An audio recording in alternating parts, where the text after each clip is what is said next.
Good afternoon, everyone. Thank you for joining us today. We are going to be covering the most asked questions today. Pretty much the questions that we're getting while we're out in the field at our base visits, as well as what our call center and our contract action team are reporting back to us. So thank you for joining us. This is our fourth virtual town hall, and we're happy that you joined us. So the very first thing we're going to do today is walk everyone through voting. Now, we've had lots of questions to all call center, contract action ourselves. Is the vote open? I haven't received a ballot yet. And that's because you're not going to receive a ballot for this. We made this very simple for everyone to vote. You're going to go to the apfa.org website and vote there. We have 23 more days until the vote closes on September 12th at noon. And I've also received a lot of comments from everyone saying, why is it open for 30 days? Because everybody has said that's way too long. This is constitutional for us. It's part of one of the provisions in our Constitution, which is probably pretty old at this point. It's kind of like from a different era of time where they didn't have virtual town halls and making voting so easy, where we did mail-in voting. So when constitutional changes come up in the near future, this is one of the areas where we definitely will address this, because we've heard this from quite a few of our members wishing that the vote was closed sooner. So Josh, let's go to the website and show everybody how to vote. Right.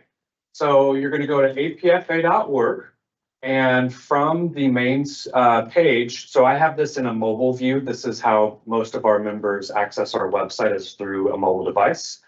So you'll just click this big button that says click here. And from this page, you'll be able to obviously read through documents and use the calculators. But once you're ready to vote, you'll click this big button that says vote here. It will prompt you to log in. If you know your login, great. We'll show you in a little bit how to reset your password. But if you know your login, you'll log in and hit continue, and it'll direct you directly to your ballot. So just take your time and read the instructions, and make sure you select your selection for the ballot. So in this example, we'll hit yes, and then next. And then you'll receive this verification screen before you submit the ballot. Now, as a reminder, once you submit this ballot, it cannot be changed or withdrawn.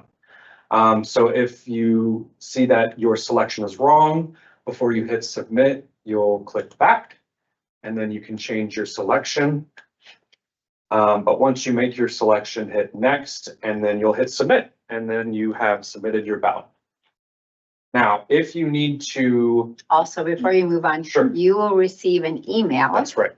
That will tell you that you have voted. So if you're questioning whether or not it actually submitted, all you have to do is go look at your email. Yes. We'll show you did. Now, if you do not remember your login information, you'll just hit login. And I'm already logged in, so I'm going to log out so that you can see what it looks like. Oops. Getting button happy. Log out. All right, so if you do not recall your password or you're having trouble logging in, you're just going to hit forgot password from this screen. You'll put in your employee number, and it will send you an email with the email address that you have on file with APFA. And from there, you're just going to click the password reset link, and you'll be able to log in. If you have any issues, please contact the TA call center, and I will drop that phone number in the chat. The phone number is also located on the APFA website, and we'll make sure that you guys have that phone number. Okay, and just a reminder to everyone once again, nothing will be sent to you in the mail as far as like a ballot that gives you an electronic number or our website, you're going to go directly to apfa.org and vote there. So don't wait for that envelope in the mail. Also, you can look on the back of the executive summary that we sent out to everyone, the TA summary. And on the back there, there's also a QR code that will take you directly to the voting procedures. Okay, so we've walked through that. Again, the vote closes Thursday, September 12th at noon Central Time. And this, I think Josh just walked you through, so we can move on from that slide. Good. All right, so let's see here, and there's your confirmation email. So we have Joe Burns on with us today, and I've asked Joe to be on so that we can talk about a few of the items that we've been, questions that we've been answering at the town halls. And we've got 4 questions for Joe. Joe, I'm going to keep you on actually a little bit longer because I think you can talk with us also about the implementation schedule. But let's get started on this, and let's talk first off, Joe. We have a lot of questions about why didn't we get a snap up in this TA? Hello, everybody. So in terms of the snap up, I guess the question is, for those who aren't familiar, a snap up would be a provision that would say, in the event Delta granted a wage increase, or in the event that United reaches a collective bargaining agreement, that the company would adjust our wages accordingly. And I think the answer to it is we did have a proposal that the company, in the event of the first, I think, Delta increase, or when United gets a TA and ratified agreement, we would get a snap up. The company was unwilling to agree to the provision. I think some of the concerns that they articulated was that, one, when Delta gives increases, they're not bound by a union contract, so they can give increases strategically. And I think what we know is that when Delta gives increases, they often give increases in wages, but then end up taking it away from the flight attendants in other ways, whether it's an incentive bonus or however they do it, or some scheduling rules, because they're not bound by a union contract. So I think, the company's reluctance to agree to that was for that reason. I think overall, these are not provisions that we've traditionally had in our agreements.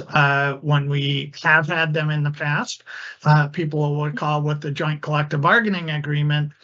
Those provisions just didn't look at wages. They looked at the entire agreement. So they looked at all of the scheduling rules, quantifying those, the OJI, all of our work rules, and doing a contract comparison. And the reality is, if you were to have that sort of comparison, we already know the answer, that we compare very favorably because our work rules are far, far better from when we did the analysis in the past than the non-union Delta, and compare favorably to other unionized carriers. So when we did have a snap up, in the last contract, it produced a meager increase. So, it's not to say that we, still didn't want or fight for this provision, but it's not in the agreement.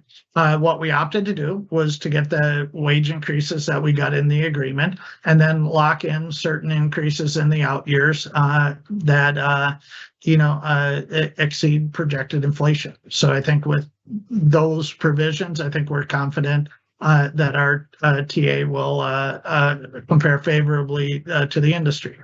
And, the final point on here is, and we spent a lot of time in roadshows talking about it, is,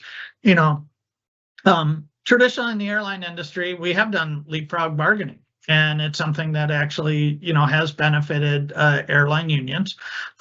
We have situations where we go into bargaining, we negotiate the best contract we can, And then other groups go in and they negotiate those contracts, and we use those as a springboard. So for example, you look at the mechanics are going back into bargaining, and they're going to be looking at the Southwest mechanics who jumped ahead of them. So this is a normal feature of airline bargaining, and one that overall benefits us as unions. Thanks, Joe.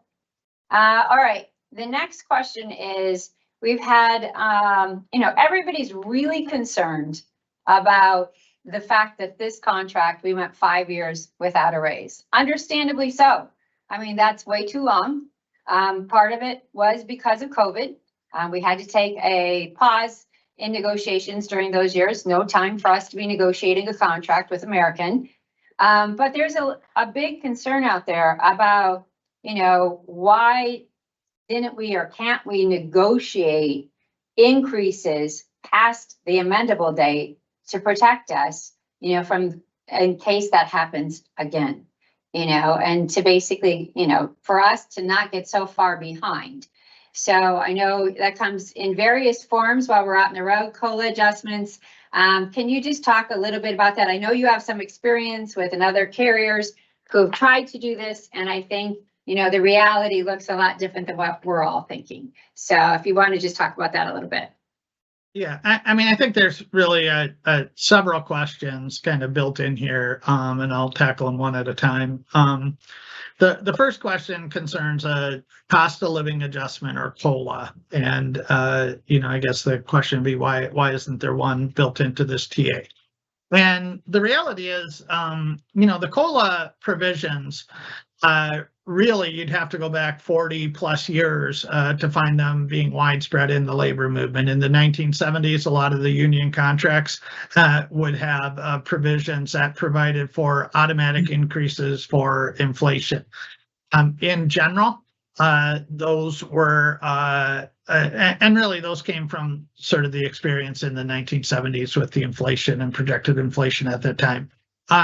Those pretty much were taken out of union contracts in the 1980s and beyond, including in the airline industry, and they just are not a standard feature of contracts, nor the one that management is willing to agree to. So this contract does not include that specific provision. But I think the bigger question is, how does this contract, stack up with inflation, both in terms of the provisions that we negotiated for data signing, but also going forward. And because that actually is a real question that we have in bargaining, and one of the concerns we want to make sure is that we're providing for real wage increases. And when you look at it, our collective bargaining agreement on date of signing outpaces inflation over the past period. Since January 2020, and you can look at exactly when you're starting the time, inflation has increased about 22%. Our increases, which include the increases for boarding pay, are 26 to 28%. So obviously that number in and of itself exceeds inflation for the period, but you also have to look at all of the other economic improvements we have. The 401k improvements, generally speaking, are called deferred compensation for a reason. Just basically you're deferring part of your compensation towards your retirement. Again, that's another 3.5%, and we've also added in sit rigs and so forth, so that the total economic value, as we have discussed at various roadshows in the first year for your pocketbook, should be about 37% and far outstripping inflation. When you look into the out years, we also see that we had a concern that the out year increases exceed the projected inflationary rates. As folks who follow the business news may be aware, that there's a concerted effort to bring down inflation with the Fed and the monetary policy. And at this point, inflation for the next number of years for the term of the contract is expected to be slightly over 2%. We have negotiated increases in the out years that exceed that, and that average 3%. So we're confident going forward, as well as looking backwards, that we're exceeding inflation. Now, this is a long answer to the question, but there's really one more piece to it, which is there's also a sort of related question that Julie alluded to, which is, why didn't we put in increases past the amendable date? Meaning we negotiated a 5-year contract. Why don't we have increases on year 6 and 7 since we're likely to be negotiating there? And, I think the short answer is both parties negotiate the terms over a set period, and we're negotiating over a 5-year contract, and all of the work rule changes and pay and so forth is within the 4 corners of the contract.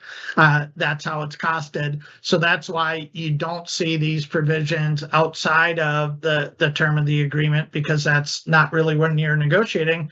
And it's difficult to get management to agree to increases past the period that we're negotiating for. But the other question is, I think we've seen these rarely. I've seen them a couple times, and the types of increases that management's willing to agree to past the amendable date isn't really probably what you're thinking. You're probably thinking, hey, if we had some hefty increases, that would incentivize management to get the deal done. The types of sort of piddly little increases that I've seen past the amendable date are more like 1%, which really doesn't help push anybody towards getting a deal, and may even breed a bit of complacency.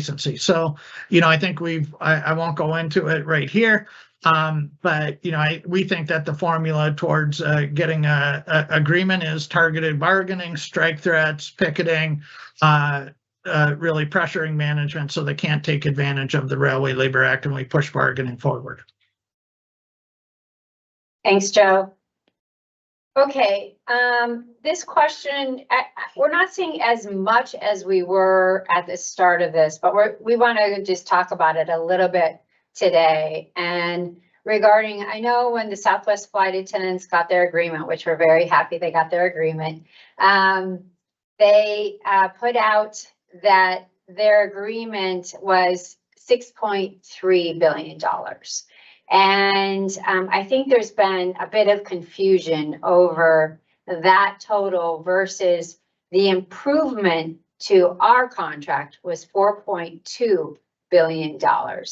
Now, I think people have looked at that and said, wait a minute, Southwest got 6.3, we got 4.2. We want to clear up the confusion on, this total value of improvements to contract and what's out there between the two unions, because I think people are thinking that we didn't get as much as Southwest. And I just want to kind of clear that up for everybody regarding overall cost of contract, right? And then improvements to contract. So if you want to talk about that a little bit, that would be helpful. Yeah. So, as a general rule, I think it's important to be somewhat skeptical of what you see on Facebook, and especially when it concerns numbers, and because we have to have the proper comparisons. And what the Southwest flight attendants TWU put out there was they put out a chart that showed that their total wages over the 4-year term of their contract was $6.2 billion. So that's not even the total value of their contract, because the total value of the contract is you'd have to add in, what are they paying for 401k? What are they paying for training and any other provisions that are not included in the wages category?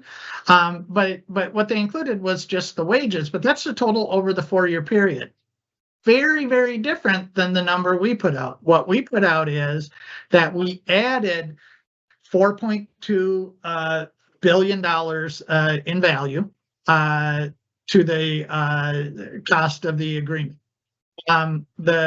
We have not put out, specifics because the company, there's certain information we can share and certain information we can't. but we haven't put out what the exact total value of the current contract is. But we have put out that the $4.2 billion represents a 37% increase on total value of the contract after the 5 years, which will bring it up to over $15 billion.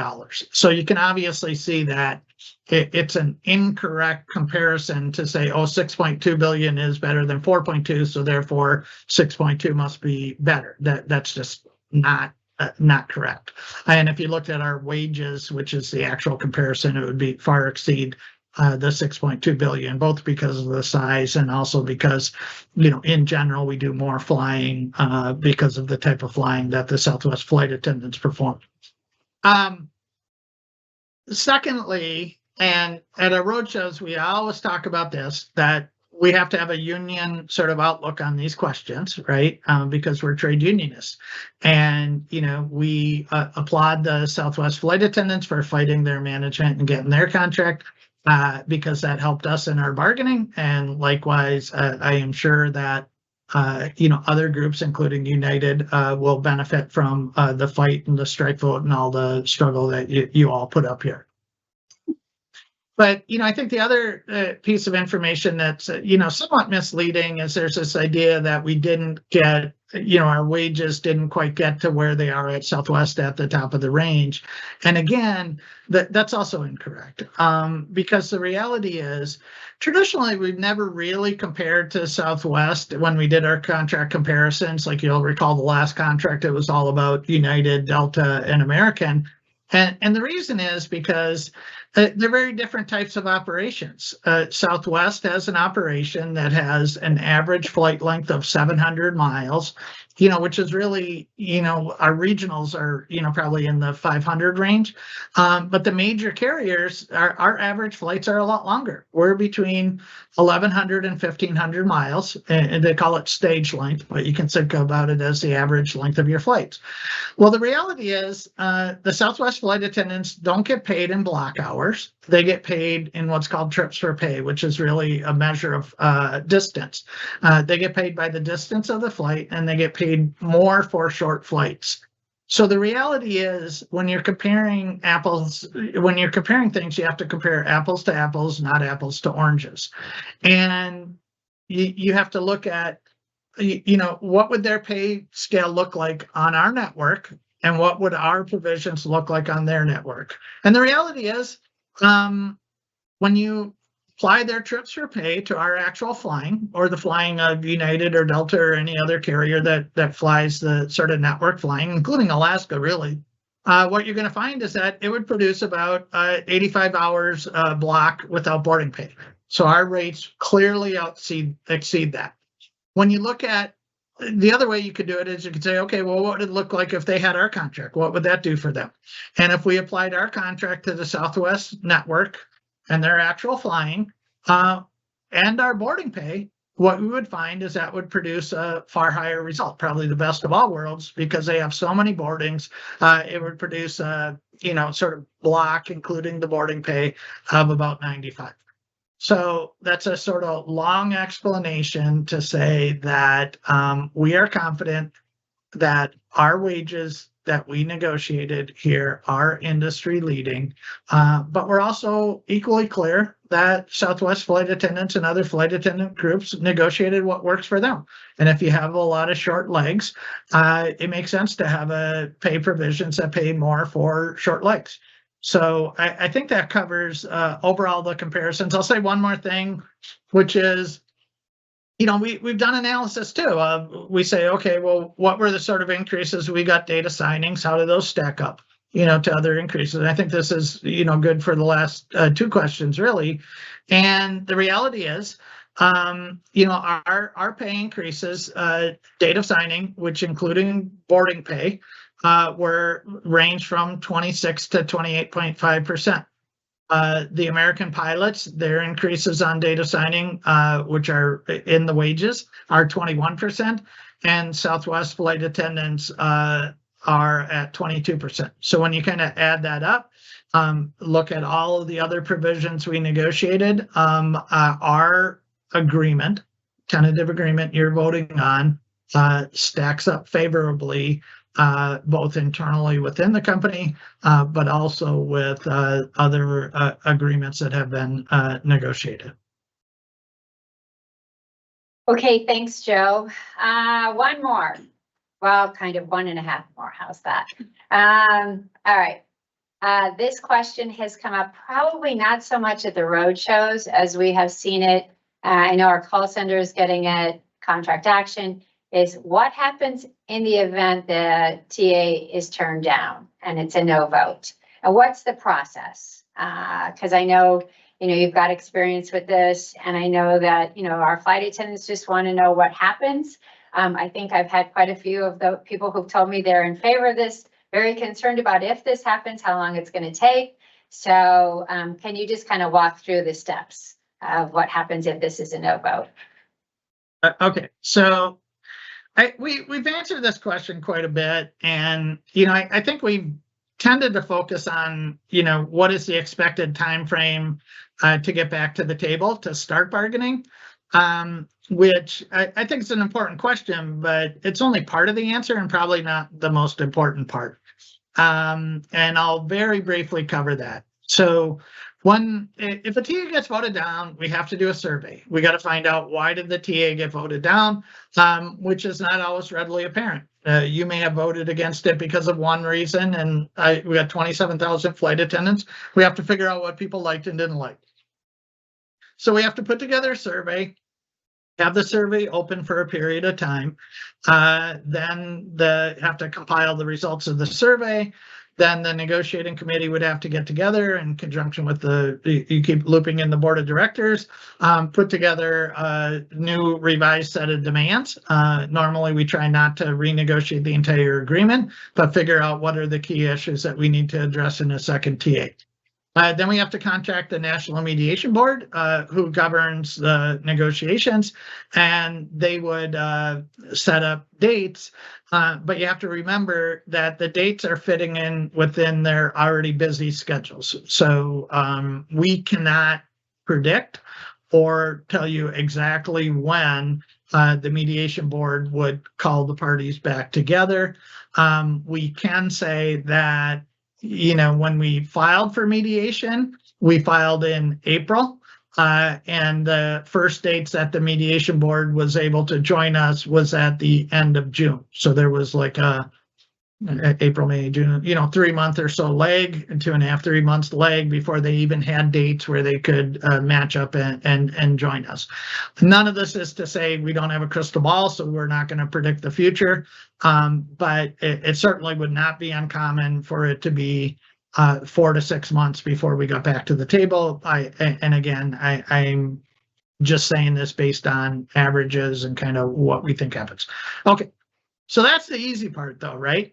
That's getting back to the table and really isn't the crux of the issue. If you're getting back to the table, then you have to deal with the company. And we're not dealing with any old company here. We're dealing with American Airlines, who, frankly, they're difficult.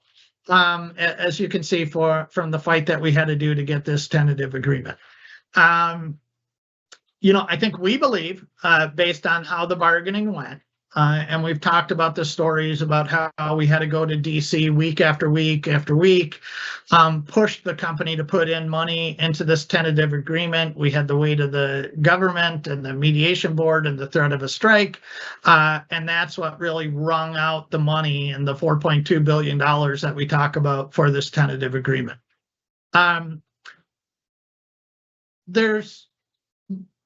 We do not believe that the company has a pot of money sitting out there that they are going to be willing to put into the agreement just because of what flight attendants voted down this tentative agreement. And I will be crystal clear about that. That's not how American Airlines has been in the past, and that's not how they've engaged in this round of bargaining. So once we get back to the table, then we face the difficult task of fighting for more.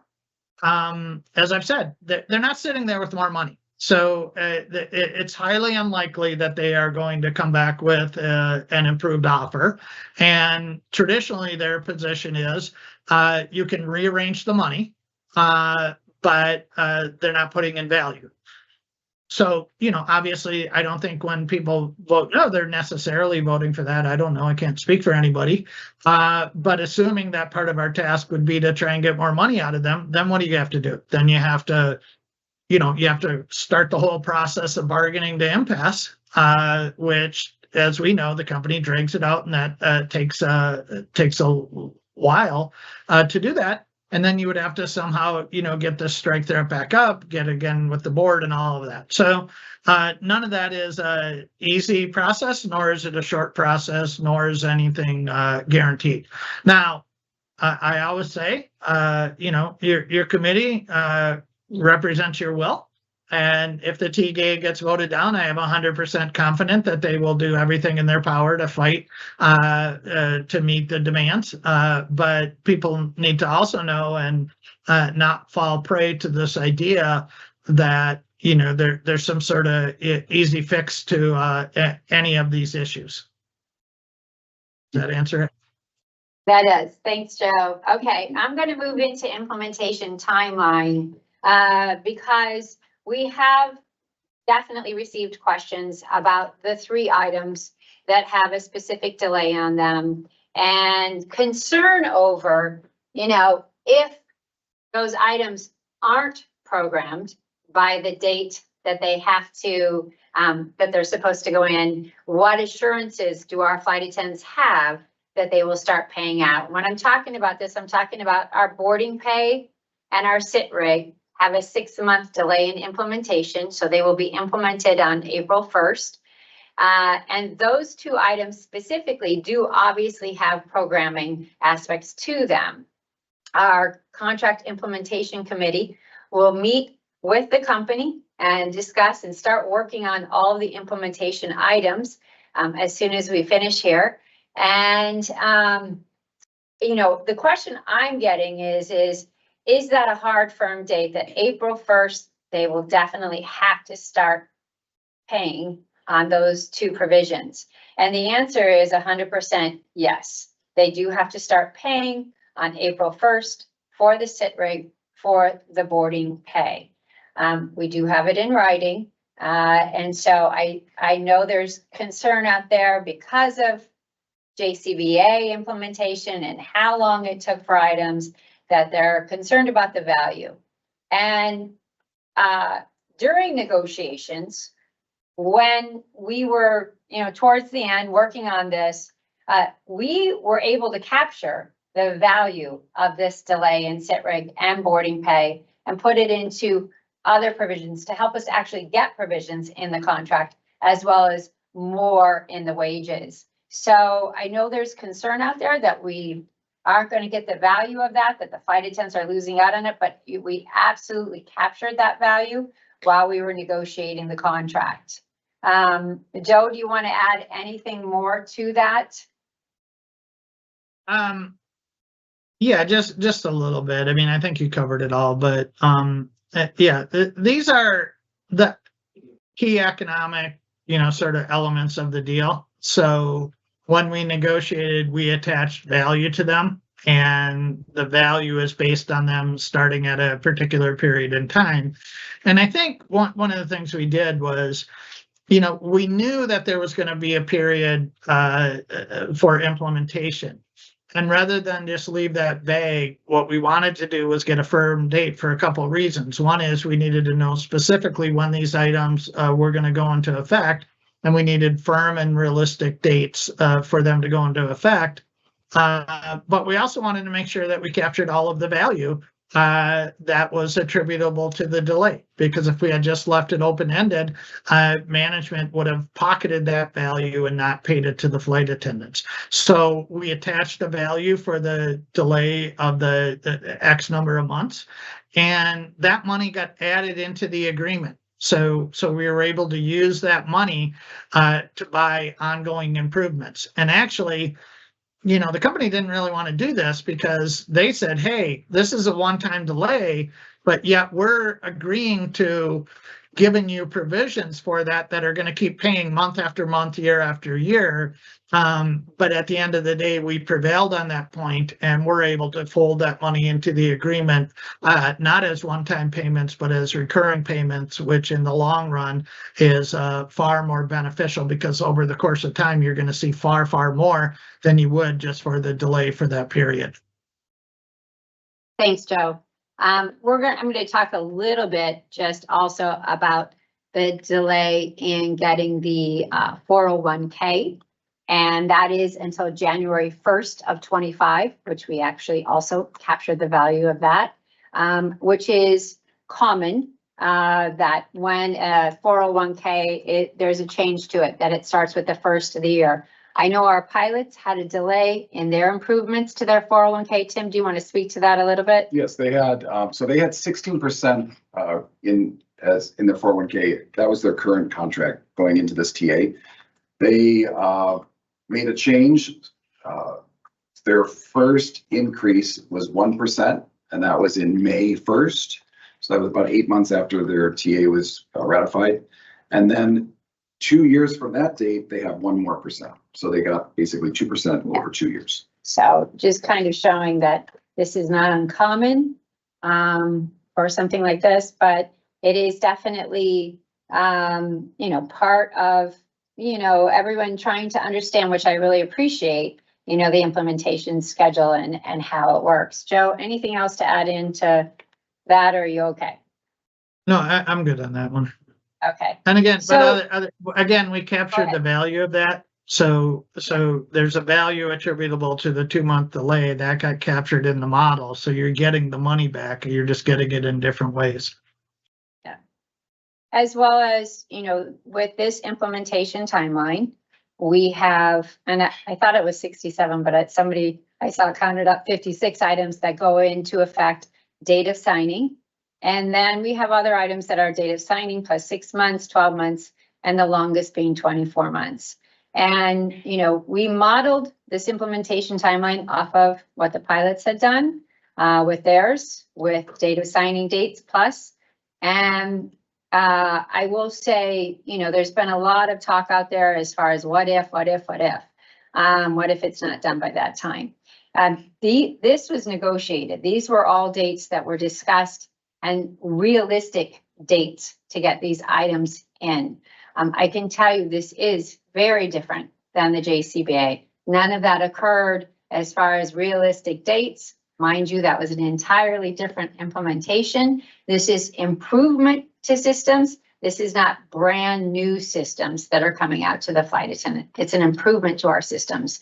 So we were able to have conversations with IT and the company as far as the realistic dates for these implemented items that we need to get into our contract. So a bit different, to say the least, than JCBA. Okay, Joe, that's about it for you. If you want to stay on, you're welcome to, but also don't want to take up any of your time. I know you're very busy. We really appreciate you being on here today. And we will see you. We're doing the Boston Roadshow tomorrow. We'll be at the Hilton Boston Airport Hilton, or Boston Logan Airport Hilton. Sorry, I got that a little twisted, but we'll see you there at that town hall. Okay, sounds good. Take care, everybody. Thanks, Joe. Okay, so let's move on. We're going to talk a little bit more in depth about VE, or voluntary extension for domestic first. Yeah. So this is a domestic turn, and what has changed for our domestic VE and non-long range VE is that now we will have a backstop of 4 hours. So with this sequence, the on-duty time was 15:15, which is over the max duty day for domestic sequence. And this is the first 3 hours of that sequence, which will pay 200% of the sequence of the duty period, sorry. You will get the $759 for the trip, and then additional $759 for the duty period that is the VE pay, which equals 200%. So it's $1558 for 200% for the sequence. Today, this trip would pay $759 for your trip. And then the 1 for 2 on the 1515 on the duty time is how this would pay today, which would make it $1537 total pay versus what we've changed in this TA is you're going off the duty period, which is $1558 for this sequence. So that's the difference in what you would be paid today versus the TA. Now, if that same sequence went into the 4th hour of the VE, so that went to 1815 on duty time, the sequence would also still pay for the total of the sequence, which is 908, because you had some pay and credit that increased because of the duty day increased. You would get the 908 for the trip, and then 908 twice for the VE. So it's paying 100% for the trip and then 200% for VE now. So it's a total of 300%. The sequence would pay 2724. So that's 908 basically 3 times. Today, this sequence would pay 908 for the sequence, and then the 1 for 2 of the 1815 on duty time, which would equal a total for the trip 1816. So there's quite a bit of difference of what is in the TA and how it will pay for 300% if you get into that 4th hour versus what it would pay today of 1816. Thanks. I had to look at the slide because it was total today. I always think TA 2024 would pay 2724. Yep. And today it would pay 1816. Right. That's quite a bit of difference. Yeah. All right. And the backstop. And the backstop, And the yeah. backstop. And if you do hit that 4 hours and you do actually time out, you do still get the pay. And you, even if you end up not going over, so let's say you were barely over on that first slide, it was 1515. And let's say you end up going to 1459, but you already VE, just like today, you would still get the VE pay. So this is That's right. Next slide. Yeah, 2. Okay, so we're going to move into voluntary extension for NIPD and non-long range. Non-long range. yes. NLR equals non-long It's really range. non-long range. It could be IPD or an NIPD. Okay. So this is actually the first 3 hours of VE. Actually, nothing's really changing for this on non-long range. We already get this today, 200%. So the sequence they VE'd on the 2nd day, which the duty period is worth 1104. And that's what they're getting the VE pay on. So you get paid for the total sequence, which is 2127. And then the trip rig is 517. And then the VE pay is 1104. So you're just adding another 1104 for this VE, which is the 1 to 3 hours, the first 3 hours. If this sequence went into the 4th hour, you would add 1104 again. So you would get 1104 twice for that duty period for the VE pay, plus the total for the trip. So you're really getting 1104 3 times for that duty day, if that makes sense. If you go into that If you go between into 3 the and 4 hours. 4th hour. Yeah. Same thing. If you go, you will time out at 4 hours and you will still get the VE pay. And you don't get 200% plus 300%. It's 200% or 300% if you get into that last hour. All right. Okay. So hotel delay penalty pay. And I know we're getting lots of questions about this. Everybody happy we have something in there, but also really trying to understand when it does pay out Yes. and how it pays out. So So the hotel delay penalty, this is for, in the event you have a schedule modification, meaning a reschedule, cancellation, or other schedule change, which necessitates a hotel room.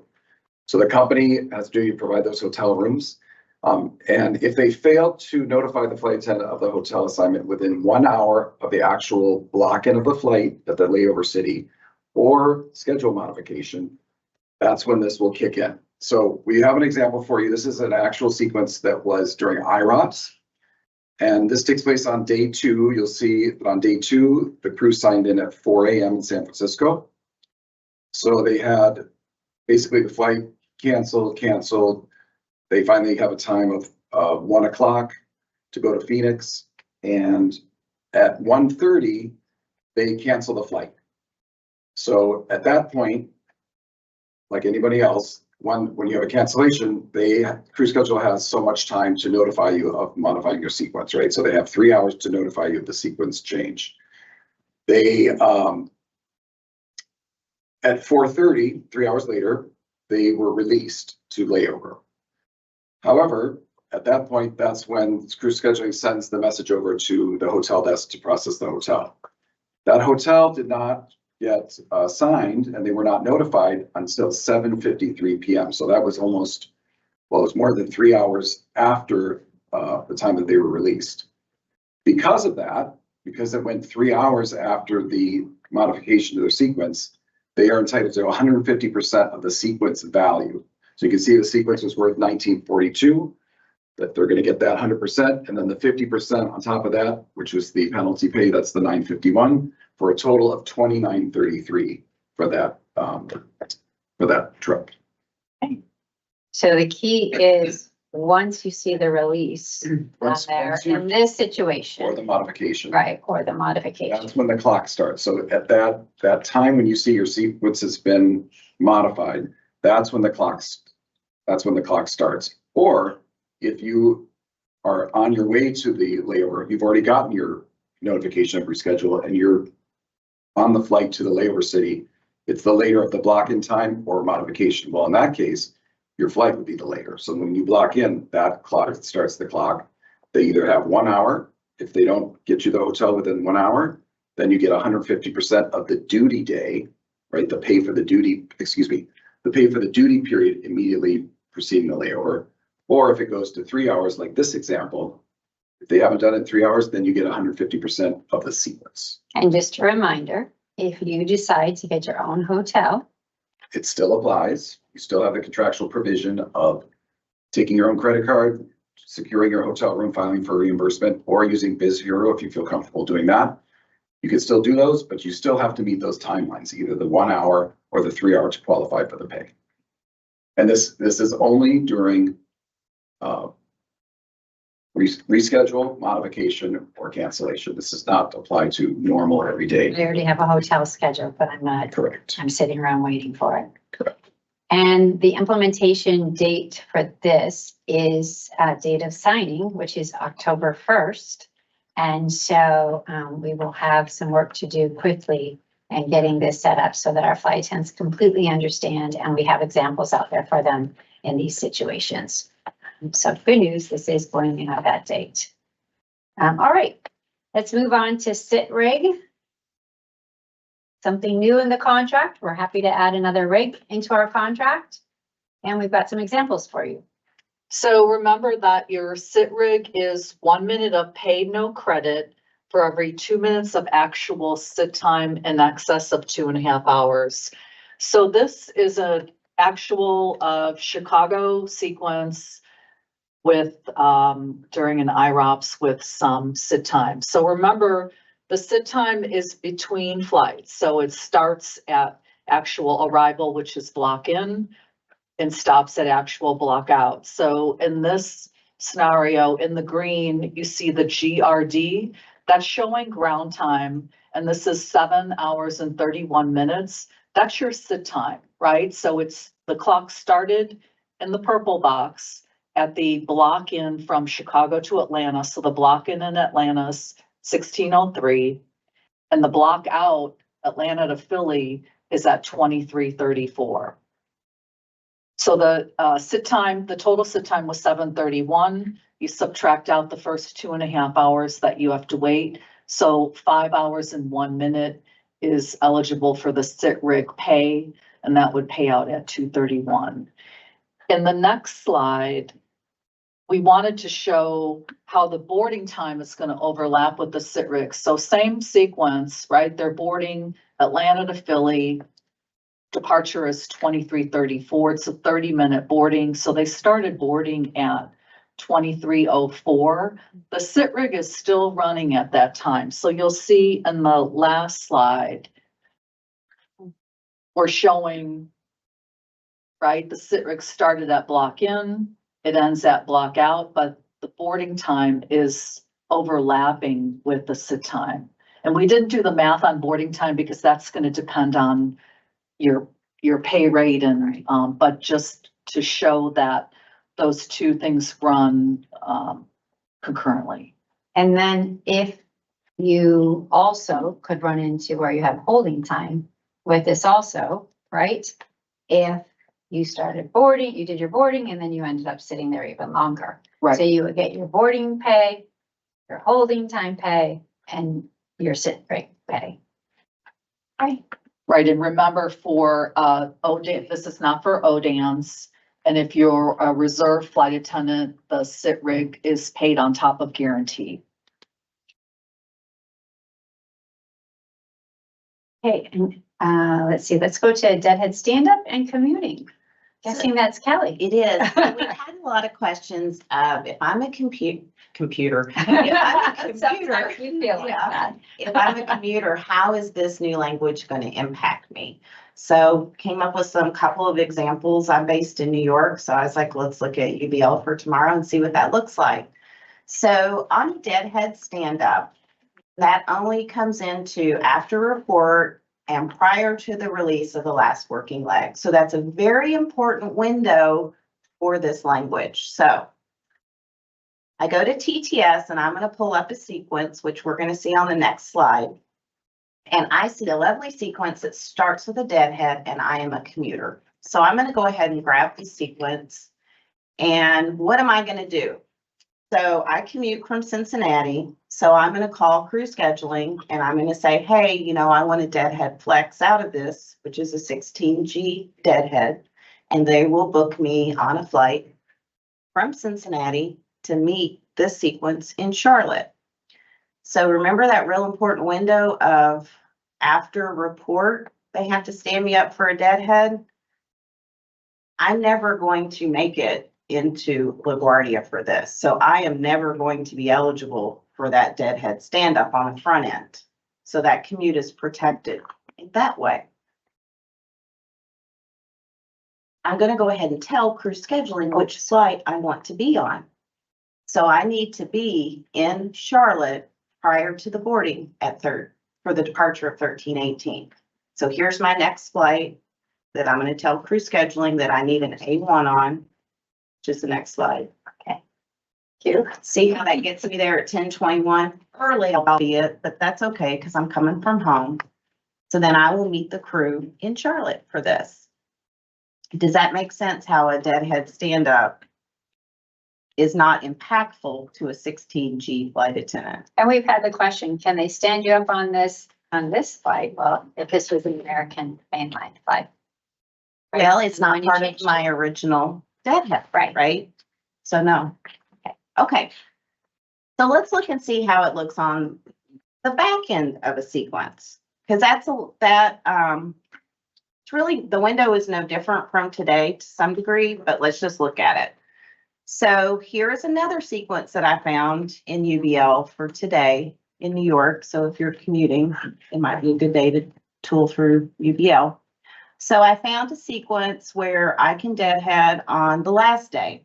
So I'm going to go ahead and grab this sequence and I'm going to report for the sequence. Once I have reported for the sequence, I can go and self-book.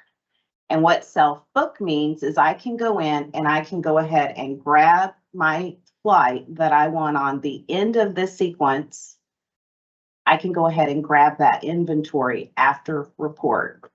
So since I am a commuter to my city, that would be an A12 path class, which is no different from today. I will grab that. And I don't need to notify anybody of it. I'm just grabbing it for now. And now I'm going to work my sequence. Now we get into the last duty period. That window was after report and prior to the release of the last working leg. the last working leg on this sequence on Richmond to Charlotte. Sorry, Susan. Oh, sorry, let's read the screen over there. So it arrives at 7:53. That's going to give me a release time of 8:08. So if I don't hear anything from crew scheduling by 8:08, that's the whole crew, whether I'm commuting or not, because that's the language for the stand-up.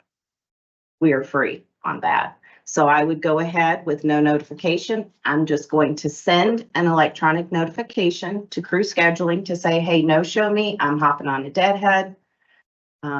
But prior to that being implemented, I would call them like I do today and just say, hey, I'm hopping on this deadhead, no show me. And then I'm good to go.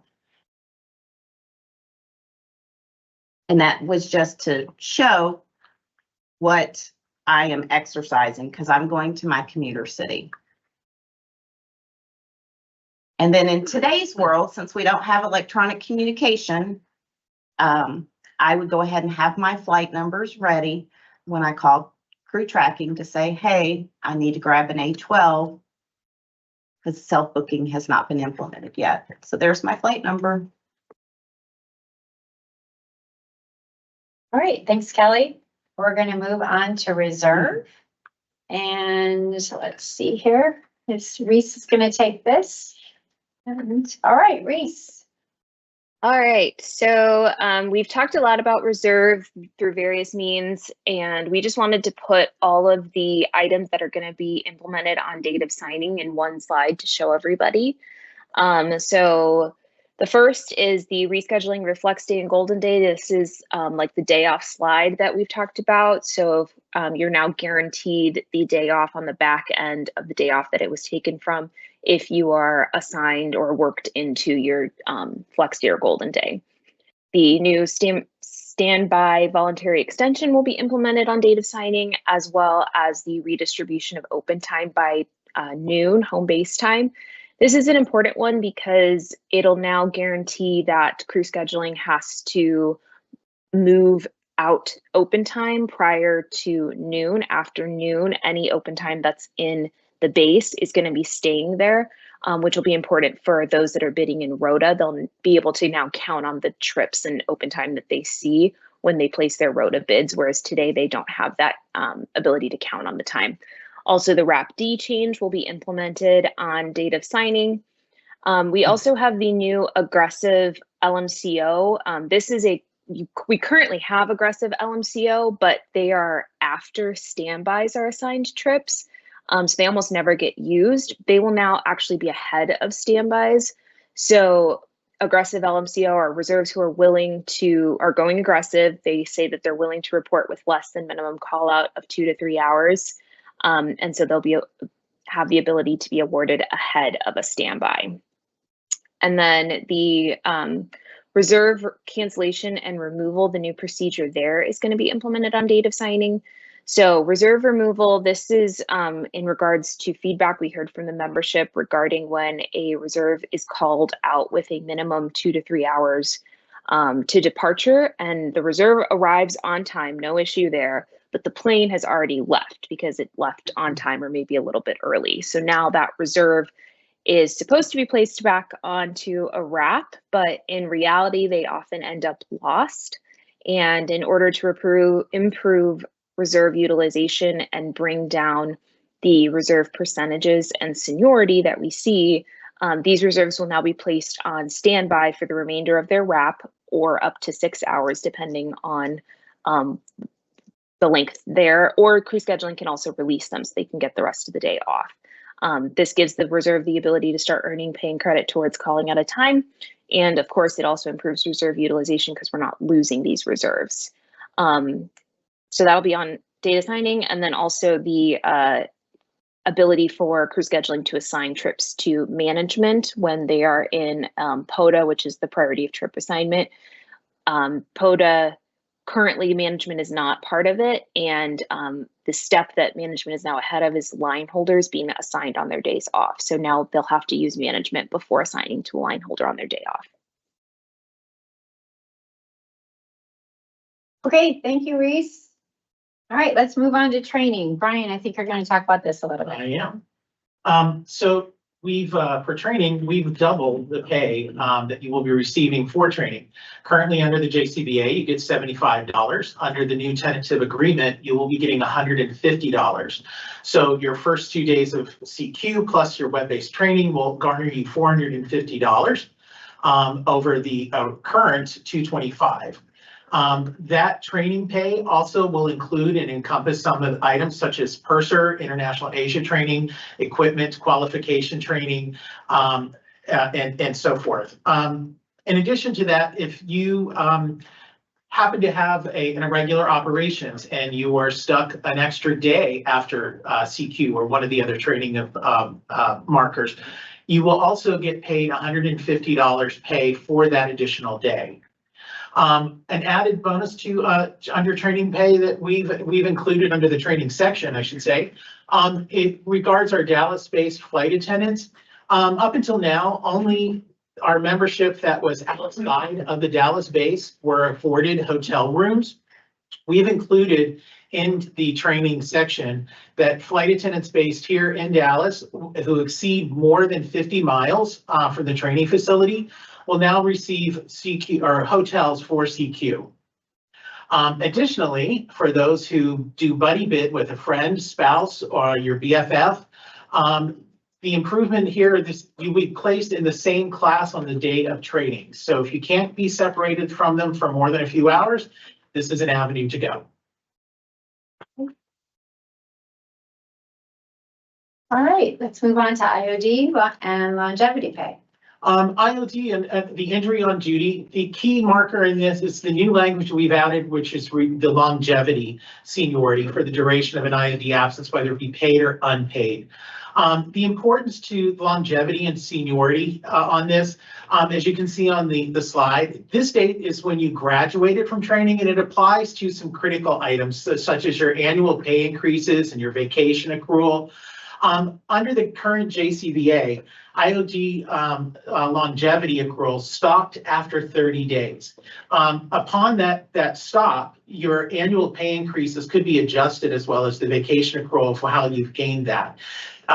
Having this longevity seniority added into the language would arbitrarily eliminate that because it's now there's no effects to that. It continues forward. So your annual salary increases as well as your vacation accrual will continue.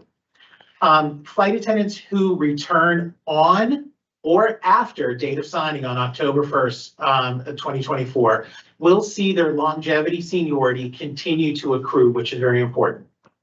All right, thanks, Brian. Okay, we're going to move on to speaker. Yeah. So just important to point out that the total number of speakers on board has not been reduced from the current JCBA language. What has changed is that if there is fewer than 50 business class seats, those same number of speakers will just be on the aircraft and not designated by cabin. If the aircraft has 50 or more seats, it will still be as today, per cabin, speakers per cabin. And here's an example on the next slide of what it is today. So 2 in main cabin, 1 in premium. So there's 3 on the aircraft. Tomorrow, with this TA, there's still 3 on the aircraft, but they're anywhere that their seniority will hold on the aircraft. But there will still be 3 speakers if it's what is required. And that is today versus this TA. No change from staffing as of current. And then we've had a question about the pay. So will speakers who are on the aircraft that their flight segment is requiring the flight attendant language will receive speaker pay just as it is today, whether they're in the galley, above the complement of the speaker requirement, or deadheading. So if I'm a Japanese speaker and I'm deadheading on a flight to Japan, I get the speaker pay. If I'm in the galley on that aircraft, I get the speaker pay. If there's more than the amount of speaker complement required for that aircraft, I still get the speaker pay. That is just how it is today. There was no change to that language in the TA. Okay, thanks, Wendy. Okay, we're gonna move on to some of the questions that came in during the town hall. The first question we have is, did I understand it right that retro pay won't apply to wages earned in September 2024?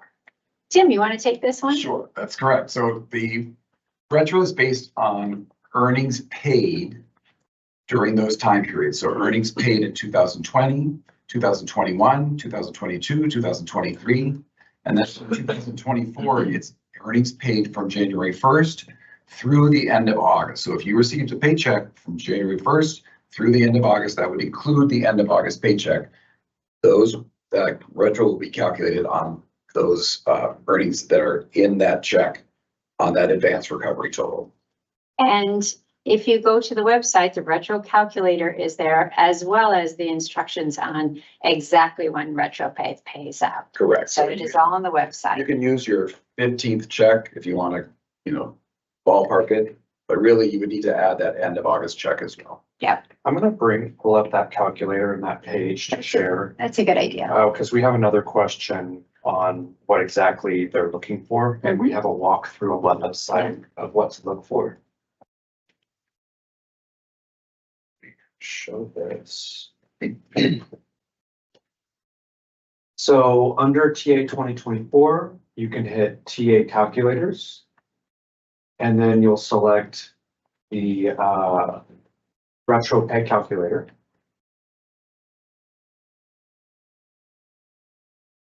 So under the steps, it walks you through exactly how to find the value that you'd be plugging into the calculator. So once you visit that site, again, just go through these steps and then you'll find the value. And then all you need to do is just plug in those values in here and it'll give you an estimated total payout. Okay, thanks. And Josh, while you're there, let's just go to the calculators again, just so they can see all the calculators that we have on the website: boarding pay calculator, retro pay, trip comparison, 401k, and then we also have a wage comparison chart there also, calculator. So if you haven't checked this out on the website yet, there's a lot of calculators there to do the math for you. I have now experienced many flight attendants doing their own math, which I'm really impressed by, to say the least. Not even using the calculators, they're just doing their own math on it. So I love that. All right, next question. If we were furloughed during 2020, how will that affect the retro pay? Kelly. Okay, so if you were a furloughed flight attendant, all of your furlough pay that you would have received, that's considered eligible earnings. And then any eligible earnings you have on either previous to the furlough or post furlough, once you came back, all of that would be considered eligible earnings. If you receive like any unemployment or anything like that on furlough, that is not part of the calculation. Okay. Just from American. Thank you. Okay, next question. I've always wondered why the increase in pay from year 12 to 13 is so large. Why isn't that pay increase spread more fairly over other years so that we have a higher pay earlier in our career? Well, and we talk about this a little bit more in the road shows. I don't think we've done a lot on virtual town halls as far as how the pay ends up working out. But our pay, when we're looking at other carriers also, Delta, Southwest, United, it all kind of is a function of all of how all of us are paid, okay? And so we do discuss a lot as far as why 1 through 12 is not the 20.5%. And a lot of that is because you're getting multiple raises in the year. You're not just getting your anniversary date wage, you're also now going to be getting an October 1st raise. So you'll be getting 2 wage increases in a year in comparison to those that are topped out in pay and have been at 13-year for quite a long time. They will just be getting the 20.5 and then the yearly increases after that. Good question. I'll answer this one too. Why aren't professional negotiators utilized by the union? Joe Burns, I would definitely say, is probably the best professional negotiator out there for flight attendant contracts, for sure. We definitely, Joe, has lots of experience with many airlines, not just in the airline industry, but also in the healthcare industry, negotiating contracts. And he is definitely a professional. And I will say we were very fortunate that Joe was on loan to us for the past 3 years from AFA, because he is the general counsel at AFA. So we absolutely 100% always make sure we have a professional negotiator leading the team. And then, of course, the flight attendants who are part of this are the ones who are really giving the input from the field, you know, and from what we've seen over these many years of living in through these contracts and working them. Okay, let's see here. I think this is a duplicate, right? This hotel, would the hotel assignment penalty pay be applied to day rooms? If we have an extended sit greater than 4 hours, but not awarded assigned a day room? Yes, the sit rate, is that a duplicate? Because I thought we had that somewhere else in here also. But if it was a scheduled sit, it would not apply. Because it has to be through a an disruption. actual Yeah. sit for the sit rig. And Does hotel assignment penalty rate? oh, I'm so sorry. Yeah. I'm so sorry. I was confusing this with the sit rig.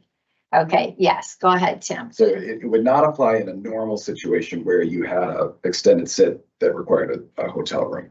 But if it was a result of a rescheduling or cancellation, that now you've got this 5-hour sit and you're supposed to have a hotel room, then yes, but the clock would start from the time you're notified of that modification. Right. Thank you. Thanks for clearing that up for me.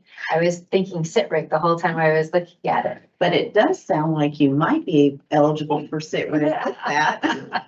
Yes, you will be. All right. Will the VE and hotel penalty calculators remain on APFA to utilize when we are in this situation? I absolutely think we can keep the calculators on the website, and we could probably put those under the resource page when the TA is passed. Yeah. Right. Once the TA is passed, we'll have an internal process where we'll go through and update the entire website, because there's going to be some changes that need to be made, and then those types of calculators will definitely continue for you to be able to use. All right, with the VE, is it automatic when we go above 15 hours? Do we have to call or electronically message crew tracking? Wendy? So it's not going to be an automatic trigger. You still have to be offered VE, or you can call and say, we're about to go to max duty day. We want to VE or not. It will eventually be electronic messaging. So in this situation, a domestic VE, you're going to go over 15 hours. They're going to message you, or you're going to message them to say, I want a VE, or they're going to offer it to you. That electronic notification will come into play once it's implemented. But until then, it's just as it is today. They call you or you call them. Thanks, Wendy. Okay, I missed one at the top. How exactly has the compensation for delays on boarding pay, et cetera, I'm guessing sit rig is what we're talking about, been incorporated? I'm not following the explanation. Susan, do you want to try and explain that? I will try. So there was a dollar value placed on the delay, the 6-month delay of the sit rig and the boarding pay. So whatever that amount was, and we're not at liberty to share the dollar values of everything in the contract. It's proprietary. So, but that value was captured in other economics that started data signing and follow us through the entire contract. Such as wages, Wages. getting the sit rig. Yeah. Right. Mhm. Vacation, the one rate for vacation, the HRHA. So some of that went into items that will be in the contract now from this point forward for the life of the contract and longer. Okay. Would we lose sick time rig pay if awarded or assigned a day room for an extended sit? That's the question I was trying to find. No, you will still get the sit rig, that continues, but you would also be eligible for a day room if it's over the 4 hours. Yeah. And you can get a hold tracking to get you that room. Okay, when will electronic messaging be created and will there be tips on how to use it? Okay, I believe we have for electronic notification, a data signing plus 12 months, phase one, and data signing plus 24 months for phase two. And 100%, we will absolutely be putting information out to all flight attendants on how to use it, when they can use it, right, and when they can't use it. So we'll make sure that information gets out. Okay, we've got time for just a couple more. We've got a few that were submitted early. Will the flight attendants that recently retired be getting their retro pay for the duration of their active time since the 2020 date while being without a contract or during the negotiation process? Or is the retro pay only be given out to currently employed and not retired flight attendants? So we've got two eligibility markers for the retro. One, you have to be on the seniority list. And that has to be on the seniority list on date of distribution, which would be mid-November if it passes. And you also had to have had eligible earnings while working under the JCBA. So anybody who retires out prior to the distribution would not be eligible for it. So if you are thinking of retiring, I would maybe think about it till after the beginning of November. Thanks, Kelly. Okay, the 5-hour minimum pay for a trip is still in place, correct? Yes. Yes, it is. All right, let's see here. We have a question. Will training pay vary on how long you work on the online home study, or is it a flat rate? That is a flat rate. It doesn't matter how long it took you. You're going to get the flat rate now of $150 for that online training. Right, I think we've answered a lot of these throughout our. Number 9, that's good. It's fine, number 9. On the live. Okay, let me go back to the live. Okay, are you gonna take this one on? Yeah. Tim? In the hotel penalty example, the crew did not fly on day 2 of the hotel delay was only 1 hour. What is the pay? There's no flying to receive 150%. So that's a good question. And we've gotten a lot of questions about,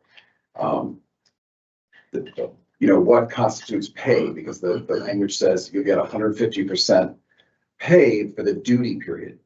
But in that example, they did no flying, right? They were on duty for 11 and a half hours.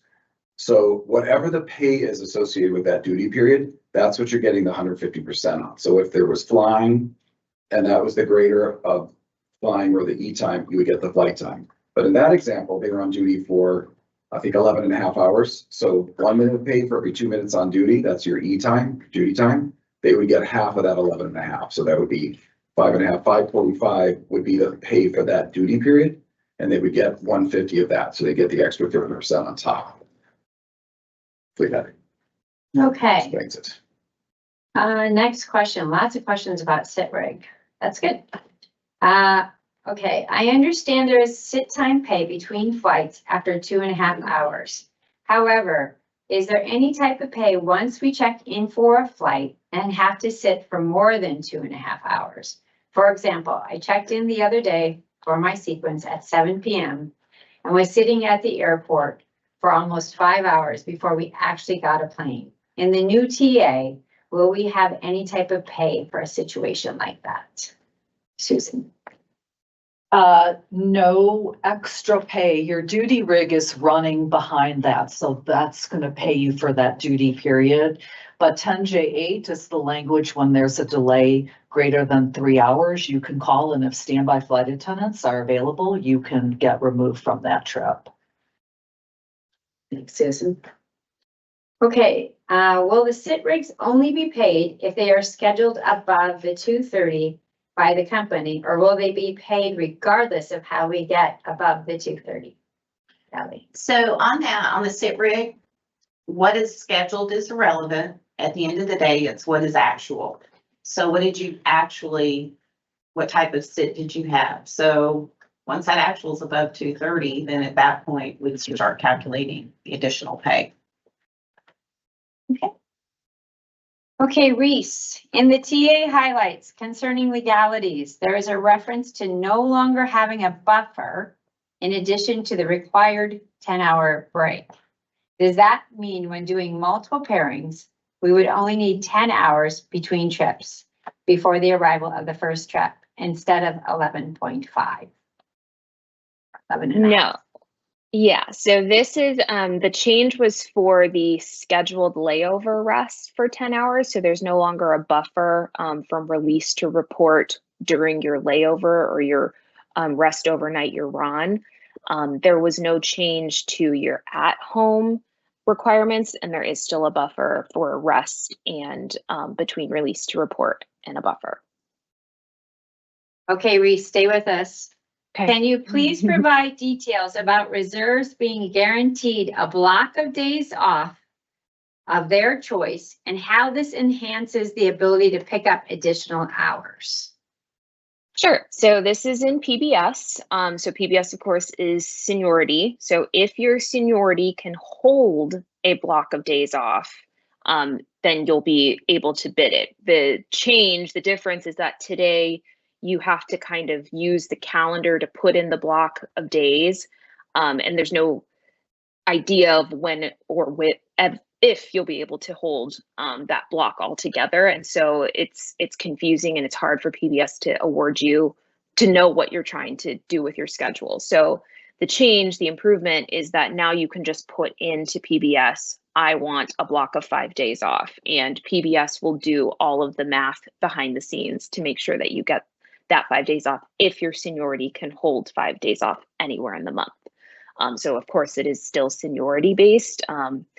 And this enhances the ability to pick up because say you're wanting to pick up on ETB or in TTS UBL once that's implemented and you get that 5 days off, you can now pick up a trip over those 5 days, whether it's, it has layovers on it that keep you legal, or it's a 3-day trip and you have days off on either side of the 3 days that you pick up. So it enhances your ability there because again, you won't have to guess on trying to figure out how PBS is going to award you a block of days off. PBS will do all the work for you.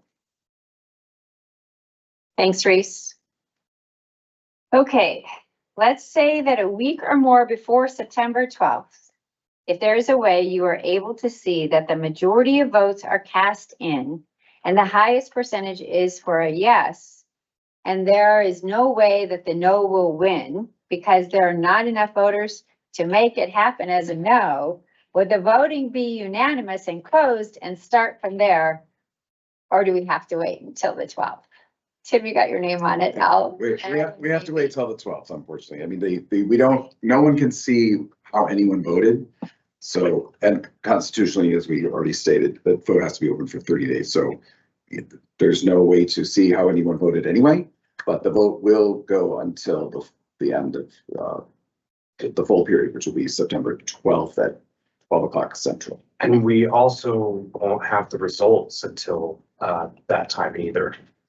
There's no way to know in advance of that. Yeah. Because we use a ballot company to tabulate the results. That's right. We do not tabulate them. A ballot company tabulates them. So hence, I'm just going to reiterate, there is no way for the union to know how many flight attendants have voted yes, how many have voted no. We do not know that, and we will not know that until September 12th, when Yes Elections, our ballot company that provides us this service, that they will tell us the outcome of the vote. Okay, the next question, there's 3 questions to it, so I'm just going to kind of talk about it. So first off, this question is about date of ratification, I believe. Date of ratification, when this passes or if this passes, will be September 12th, okay? For purposes of the implementation schedule and other pay items, date of signing is the first bid month after date of ratification, which would be October 1st of 2024. So for purposes of the implementation timeline, when it says date of signing plus 6 months, it's from October 1st plus 6 months. Hopefully that cleared all of that up for everyone.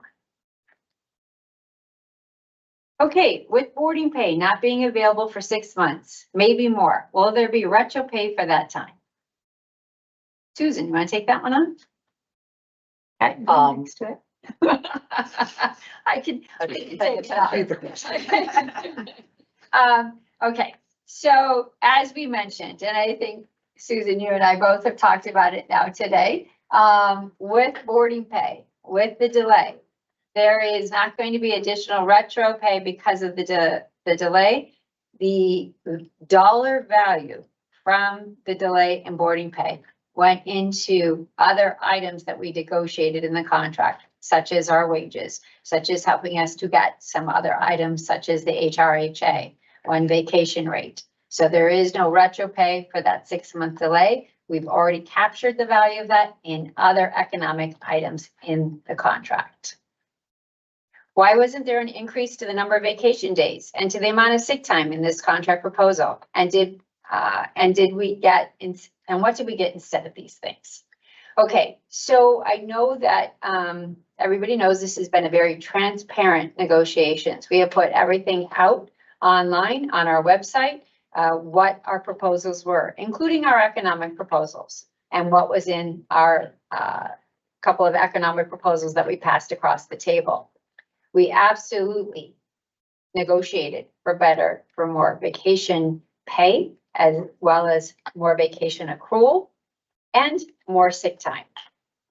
We were not able to achieve that because our focus at the end with these negotiations, we did drop this at the very end, was to get us the highest wages we could possibly get and boarding pay and other items. And so when asked if we got that instead of other things, yes, the value from those items absolutely went into wages and sit rate and boarding pay and more vacation rate and HRHA.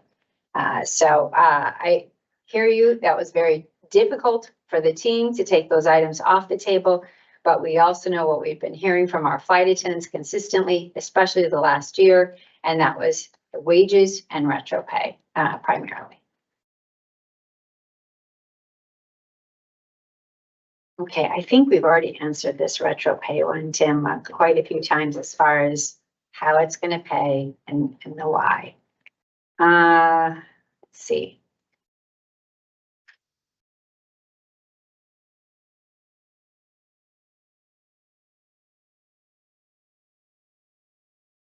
Okay, here's one about TTS. Can you explain the restricted 3% rule of the daily TTS trip trading rule? Moreover, how allowing reserves to participate in the TTS run will help or hinder the 3% limits and how the trips will be awarded. Reese, you want to take that one on? Sure. So the 3% rule is about the amount of open time that can go into TTS. So once the 3% is met, no other additional time can be added in either through dropping. So it might feel restrictive, but increasing it means an increase to reserves. And so while we considered that, we didn't want to increase reserves, and ultimately it would have just led to more senior flight attendants being able to drop into TTS and get from that 3% to 5%, 10%, whatever it is.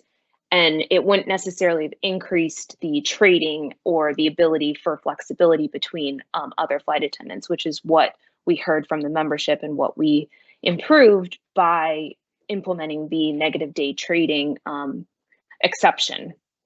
And so the question about how will reserves affect this 3% is ideally, once implemented, reserves are going to be able to pick up trips out of open time, therefore reducing that 3%, because now your pool of flight attendants that is picking up trips is even greater. Today, we only have the line holders that are in there, but going forward, once implemented, reserves will be able to pick up trips out of open time as well. And so hopefully 3% will be going down. It won't always be at 3% because there's more people picking up trips out of the open time. Thank you, Reese. Okay, here's a question about the implementation letter of agreement. What is meant by, in the event implementation is infeasible, the parties shall meet to discuss solutions? In regards to the 6 programming items, does this mean that those 6 items may not happen if the IT department decides they can't program them? It's a really good question. So we have had conversations with the company regarding the 6 items that affect TTS and UBL. And definitely, I would say the company wouldn't agree to put those into the contract if they could not do them. That we had lots of conversations and meetings with IT during this last year to discuss these items and the feasibility of them. And really what that means is that little portion of it that it says in the event implementation is infeasible. What that means is we're adding 6 new items into a contract or into a system that's already programmed.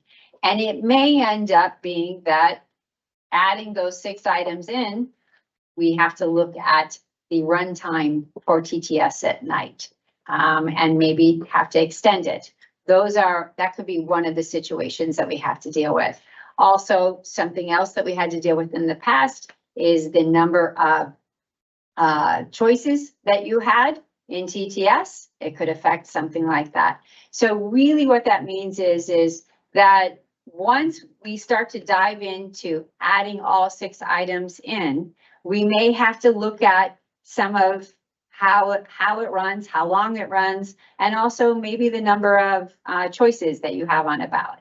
So it's kind of I don't want to say a protection, it's just basically put in there so that we have the conversation and that we'll have to work through any issues that may arise because of adding all of these items into the systems that we currently have. All right, let's see here. There was one. Okay. Tim, you have your name on this one. Did I miss the pay raise for foreign language speakers? If so, how much is the pay raise? If there is no provision for a foreign language speaker pay raise, am I to assume that their value to both the union and the company is minimal at best? No, unfortunately, the foreign language, we did propose a increase to foreign language speaker pay as well as understaffing for foreign language speakers. But at the very end of negotiations, like many other things that we had to well, we weren't able to secure. I mean, there were many items, safe vacation, understaffing, and unfortunately, difficult decisions had to be made, and we weren't able to secure an increase in the end. But it doesn't by any way means that, speakers are looked at any less favored by the company or union. I would say definitely. I mean, it kind of goes along with the sick vacation. We tried to get more money for the quarterly WBTs for all flight attendants. When you start negotiating a contract, you put your wish list and you make it as big as you can if you're the union, and you put all the items in that you really want to see improved. Now, this being the first transparent negotiations, I think all of the membership now understands how this works. In the past, you never saw everything that we put on the table. This is very common in negotiations that we start high, they start low, and we work our way to an agreement that we hope will be passed by this membership. But I will say it's nothing against any group that didn't get an increase. It's just that we had to make decisions, very, very tough decisions at the end as to where the money should go. And really, overall, with this contract, where we wanted to make sure we put the money is where it affected all flight attendants as much as possible. Okay, over several contracts, Philadelphia and Charlotte have fought hard to get and keep our international crew meal provision. Why was this given up instead of expanding to the other bases? How much or an economic proposal came from this? Brian, you want to answer that? Sure. The background for the crew meals relates to the LUS 757s, which compared to the LAA 757s, which had hydrolock seats on it. There was a grievance filed. The company chose not to retrofit the LUS 757s with those hydrolock seats due to the extreme expense that would have brought on. In doing so, and the grievance settlement was that the Charlotte and Philadelphia bases would be carved out to retain their crew meals. In the TA process, as we move forward, it is a substantial cost to add those crew meals to all of the bases, covering all international domiciles. And additionally, that the amount of international markets that we do offer right now. That cost that we obtained from the crew meals from the Philadelphia and Charlotte grievance settlement was transferred into other avenues into the current TA, which helped us gain additional items such, within wages, per diem, the galley pay, RHRA. It was a very good value that we were able to capture and move forward into the TA so that everybody was able to receive compensation and other avenues from that. Thanks, Brian. Okay, why has this union refused to have open time, first come, first serve? We are sick and tired of the #1 mafia of senior people getting trips on TTS and dropping them to juniors. Why can't we go back to where it was? Okay. Well, open time, I'm just going to address this. Open time, this must be an LAA because LUS and the LAA were very different as far as how open time was distributed. For LAA, when we had a different system, that system, HITTOT, was only available as far as to pick up trips from open time prior to the day before to our available flight attendants. Line holders could not pick up trips from open time until the day before. Now, there was some trading that could be done. I hear some people were successful with that, Tim, but he's looking at me. But there was some trading, but definitely not a lot of drops going in, I can tell you that, and no pickups. That was just not part of the system. So no, we're not going to go backwards in time to where line holders are locked out of open time and picking up trips from open time until the day before, because that would be considered concessionary. And I think our flight attendants have gotten used to being able to use TTS to pick up time ahead of time, to change their schedules. So we did add to this contract, though, a provision about misuse of scheduling systems. And we talked about that quite a bit on the first town hall. If you haven't heard it, please go back and refresh your memory on that. We also talked about it a lot at the base visits. We know this is an issue. We heard this from our flight attendants quite a bit. So we made sure to add a provision in so that we can address when we do have mafias. I'm going to say that because you put it in the question, in bases who are controlling the open time. And we definitely need to do something about that because it is a huge complaint from our flight attendants at pretty much about every base across the system.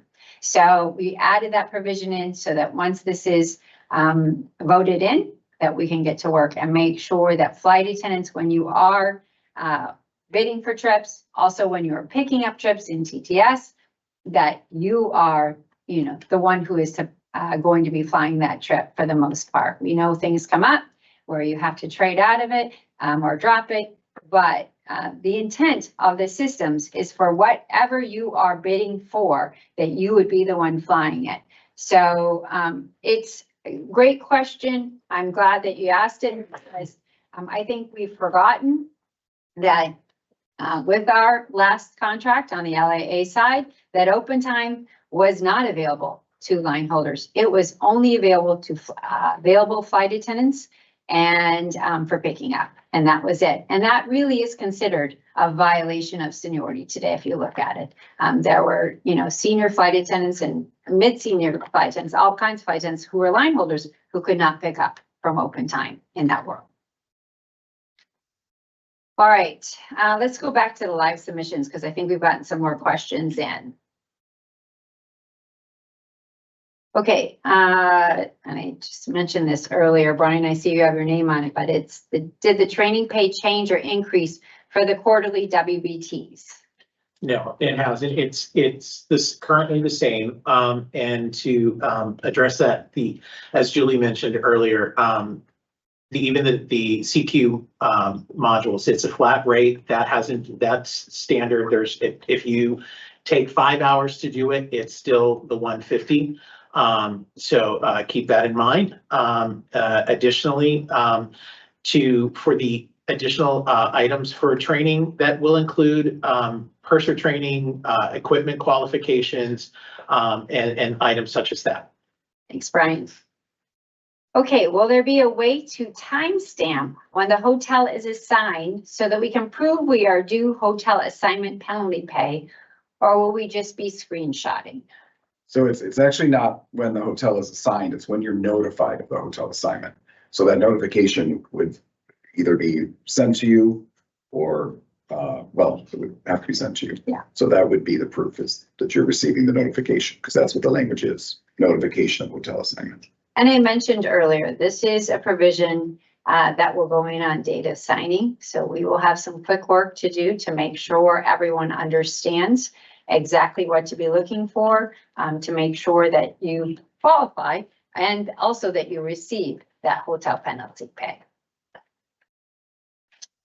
Okay, how does retro pay work for someone who is out on an IOD for an extended time? So as Josh went over earlier, when you're looking at your retro pay of where to look in your e-pays to find that amount, it would have to be any earnings that you received from American during that time, if any, on IOD.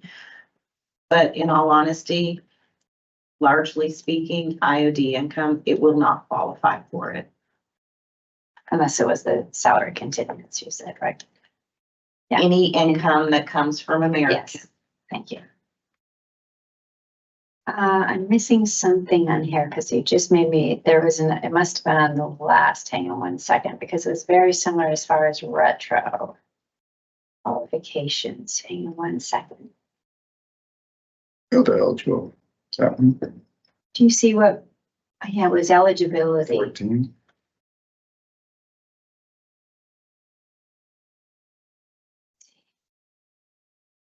Sorry.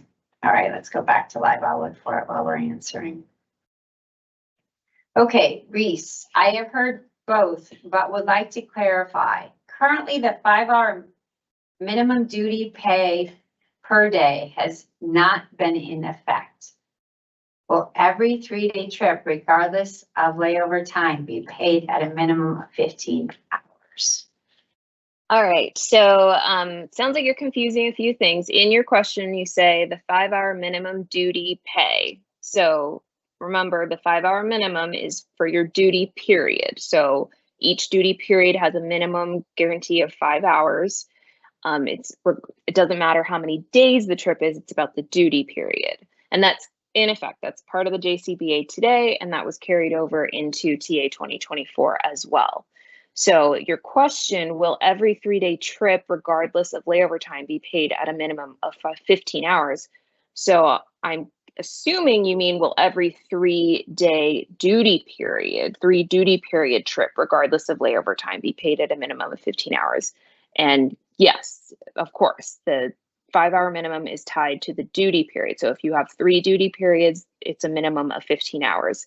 Now, if you have a 3-day trip, but only 2 duty periods, then you only get 10 hours for that trip because it's the 5-hour minimum is tied to the duty periods in the sequence, not to the calendar days. Thanks, Reese. Okay, can you double dip on the hotel penalty by having it applied multiple times on one sequence, especially if you go over 3 hours? So it could happen. However, remember the hotel penalty pay applies when you are rescheduled, have a schedule modification or cancellation. So if you have that happen on multiple days, yes, it would apply. But if it's done only on the first day and then you catch up to your sequence and now you're laying over where you were originally supposed to, you should already have those hotel rooms. So while it can happen, it needs to be a reschedule, sequence modification, or cancellation on each day. Okay, thank you. If the TA is passed, when will the new pay rates take effect? The new pay rates will take effect October 1st. So you will see them on your October 30th paycheck. Remember, the 15th of October paycheck is your true up from your flying in September. So you'll see the new pay rates reflected in the October 30th paycheck, or 31st, whatever day that is. Okay. All right, I'm going to answer this one. Pilots get 5.5 hours minimum duty pay. Did you negotiate this for us? Frustrating to fly the same trips as pilots and get paid less hours. So actually, we did have this on the table at the beginning. If you go back, you'll see in our proposals, we were trying to get the same as the pilots. But really what happened is we started talking to a lot of flight attendants about if the number of days that the majority of our trips were looking like the pilots, 4 and 5 day trips. Would you be okay with that? Because we negotiated this new calendar day provision. The answer was overwhelmingly no. Flight attendants do not want more 4-day trips or 5-day trips. And what you have to understand with rigs, anytime you negotiate like a new rig such as this, the company is not going to want to just pay this out to us, right? They're going to make sure that the trips that we have match up with the rigs that we've negotiated. And so as you can see, for those of you who've been on the property for a while, in the past, we used to have a lot of trips with soft time, meaning where the rigs would actually pay out. We see a lot less of that now because the company has just made sure that they build our trips and allocations very productive to basically match up to the rigs that we have negotiated in our contract. So we decided to take this off the table because we did not want to see 4 and 5 day trips. The provision in our contract in 10, where it talks about the number of days of the trip, which today anything over 4 has to be IPD. The company wanted to keep open if we were going to continue that rig proposal or the calendar day proposal. They wanted to change that also. And we definitely thought flight attendants would be unhappy if they saw more 4 and 5 day trips on the bid sheets, like our pilots. And the assumption is that, you know, I think people want that 5/15 calendar day and they want everything to remain the same. But that's not how it would work. And we actually talked to the pilots, and the change to the pilot schedule was so bad. They have the same 3-hour minimum day as we do. But after they got the 5/15 calendar day, their sequences changed so dramatically. They actually went back and reduced their 3-hour minimum day down to a 2-hour minimum day, which is what they currently have, to see some relief. But they still did see a big increase in 4 or 5 day trips. So. Thanks, Tim. All right. I think we've covered the majority of these. Here's one about holiday pay, Wendy. Oh. I have a 3-day trip, December 31st through January 2nd. Why do I feel like we've already answered this in the past? I feel like we have two, but I'll cover it again. Go ahead. So it's still for flying on the holidays, which would be December 31st and January 1st. What you would see is if you're January 1st flying, due to a delay or reschedule, you no longer are touching January 1st, and now you're only touching maybe January 2nd. You would be pay protected for that flying that was originally supposed to touch January 1st, but no change to additional days for holiday pay. You know, the really good thing about this, I will say, the flight attendant last night had her executive summary and she had written questions all over it. And what I would say is what I love the most is seeing our flight attendants really diving into the language and learning it even more through this TA. So we're going to continue trainings to help everybody, not just necessarily with what we've negotiated here, but also the contract that we currently live under that still is the same. Okay, will CQ training pay be effective immediately after ratification of TA? September, Brian? No, it will take place at date of signing, which is October 1st, 2024, Thank and you. forward. Okay, Reese, why doesn't standby duty receive a regular click also? At Legacy US, we got credit for whatever assignment we were awarded or bid that took us into the next bucket. I understand keeping track of who did standby and how many times, but it should also increase your regular clicks.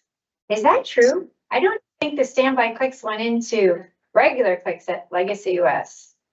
They didn't. They were two separate things. But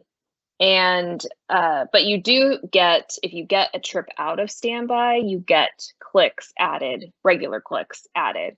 But the standby clicks are separate from the trip clicks because we're trying to make sure that those who are being assigned trips are not continuously assigned, and those that are being assigned standby, you know, there's a contractual provision that everybody legal and available has to be assigned twice before someone can be assigned a third time. So it just keeps everything more fair and balanced that way, which is all what clicks are. It's all about time balancing. If you're former LUS, you may remember when we used to not even have clicks. You use the term buckets. You may remember buckets it was all based on the actual hours that a reserve flew. I personally hated the bucket system, but Definitely I know heard everyone's about the different. buckets. Yeah. All right. I think that's about it for our questions today. I want to thank everyone for joining us. We head tonight to Boston, and we will be in Boston tomorrow. We have the base visit from 10:30 to 2:30 local time. And again, that is at the Hilton Boston Logan Airport. We will then go to New York, and we will be at the TWA Hotel close to JFK on Thursday, 10:30 to 2:30. And then our last base visit will be in Phoenix, and that will be at the Hilton Phoenix Airport, and same time frame, 10:30 to 2:30. So if you are on a day off, please join us there. You hear a little bit more of the story as far as especially DC and kind of how all this came about, all the government involvement at the road shows. Then we really do get into the town halls. I think our first town hall, we talked about that a little bit more, but we get into it a little bit more while we are out on the road shows. So hopefully we will see some of you out there this week. And then after that, we will be done with our base visits, and we will be out in the bases trying to meet up and have conversations with each of you individually. So thank you for joining us today. We really appreciate your time, and we hope you found this very informative and helpful for you in making an informed vote. Thank you so much, and fly safely. Bye.